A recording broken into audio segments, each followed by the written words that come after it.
Start. दरवर्षी 10 डिसेंबर रोजी Alfred Nobel या रसायनशास्त्रज्ञाच्या स्मृतिदिनी स्वीडन येथे नोबेल पारितोषिक वितरणाचा समारंभ होत असतो.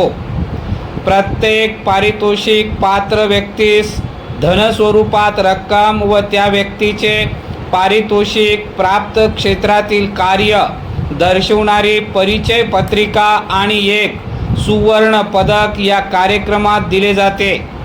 या सुवर्ण पदकाच्या एका बाजूला अल्फ्रेड नोबेल याची प्रतिमा व दुसऱ्या बाजूस त्या व्यक्तीचे कार्यदर्शक चिन्ह असते.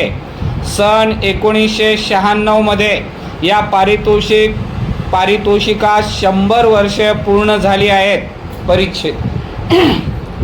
या पारितोषिकाचे वैशिष्ट्य म्हणजे पारितोषिकाच्या रकमेवर कोणत्याही प्रकारचा कर, प्राप्तिकर वगैरे भरावा लागत नाही. ठराविक मुदतीत पारितोषिक स्वीकारले नाही अथवा कोणी हे पारितोषिक नाकारले तर ती रक्कम निधी म्हणून नोबेल अकॅडमी या संस्थेत जमा होते. पण हे जागतिक स्तरावरील मान्यता प्राप्त पारितोषिक नाकारले गेले असे अजूनपर्यंत घडलेले नाही.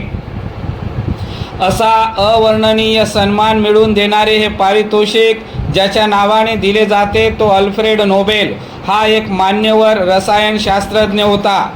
ऑक्टोबर 1833 मध्ये स्टॉकहोम येथे जन्मलेल्या अल्फ्रेडने पॅरिसमध्ये रसायनशास्त्राचे व अमेरिकेत तंत्रज्ञानाचे शिक्षण घेतले. त्याला स्वीडन, फ्रेंच, जर्मन व इंग्लिश या भाषा अवगत होत्या. त्याचा विशेष अभ्यास नायट्रोग्लिसरीन जे स्फोटकासाठी वापरतात त्या द्रव्यासंबंधी होता. या द्रव्याचे मोठ्या प्रमाणावर उत्पादन करणारा कारखाना त्याने उभा केला. दुर्दैवाने कारखान्यात मोठा स्फोट झाला आणि अल्फ्रेड नोबेलचा धाकटा भाऊ मरण पावला. या स्फोटाला अल्फ्रेडला जबाबदार धरले गेले व त्यापायी त्याला तुरुंगवास घडला. तुरुंगातून सुटून आल्यावर सन 1876 मध्ये त्याने ब्लास्टिंग जिलेटिन या स्फोटक द्रव्याचा शोध लावला. त्यानंतर धूर न करणाऱ्या स्फोटकांचा त्याने शोध लावला. या शोधाचे महत्त्व खाणकामाच्या दृष्टीने विशेष. परिणामी खाणकामातील उद्योगात क्रांती घडून आली होती. 10 डिसेंबर 1896 रोजी अल्फ्रेड नोबेलने या जगाचा निरोप घेतला.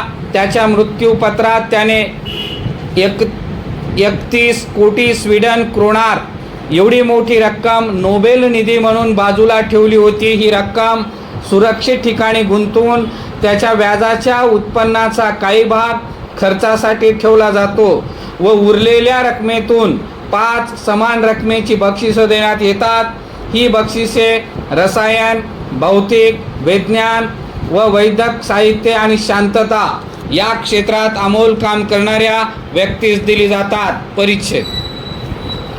सन 1901 सालापासून या जागतिक स्वरूपाच्या पारितोषिक वितरणास सुरुवात करण्यात आली. दरवर्षी 10 डिसेंबरला अल्फ्रेड नोबेलच्या स्मृतिदिनी नोबेल पारितोषिक वितरण समारंभ होतो. सन 1968 पासून स्विस बँकेने अर्थशास्त्राचे नोबेल पारितोषिक ठेवलेले आहे. पदार्थ विज्ञान आणि रसायनशास्त्र व पारितोषिकांची निवड स्टॉकहोम येथे रॉयल अकॅडमी ऑफ सायन्स ही संस्था करते.